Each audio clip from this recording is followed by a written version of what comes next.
story of Molly B. the monkey would make a good fairy tale, only it's true.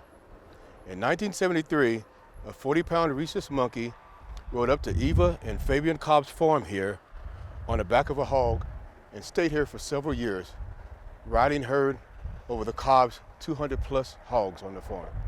Angie Hummer, the Cobb's daughter, remembers the time well. What I remember most about her was her character. She loved the hogs. They were hers. She was very possessive over the animals. Anytime that there were litters of piglets born, she was right in the middle, nursing, making sure everybody was getting the food that they needed. Molly just mysteriously showed up in the Amazonia area in the fall of 1965. She moved around the various pig populations in the area before landing at the nearby Lee Hubbard farm. She moved to the Cobb farm a few years later. Molly was never anyone's pet. She went where she pleased and avoided any human contact. She wasn't friendly. No, she was not a pet.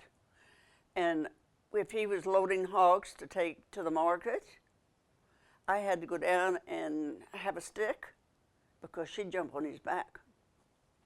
I don't know whether she'd hurt him or not, but you never know because she was not friendly. You couldn't pick her up. It wasn't long before news spread about Molly. People came from miles around to see her. And for a time, the Cobb farm became known as the Cobb Monkey Farm. Many newspapers and television sources around the country also took notice. Molly B. was also featured on a popular TV program called Real People. The Cobbs still keep videos and news stories about their famous monkey friend. She brought a lot of enthusiasm and excitement to the farm because there was always someone here visiting and bringing her different kinds of foods. She loved bananas, and it was an unusual thing to grow up with as a child because everybody in that time period knew of her. You couldn't go anywhere without someone knowing about the monkey. And so for me, it was part of growing up and our lifestyle here. All that's left now is an empty field where Molly B. used to run herd over the Cobb's 200-plus hogs.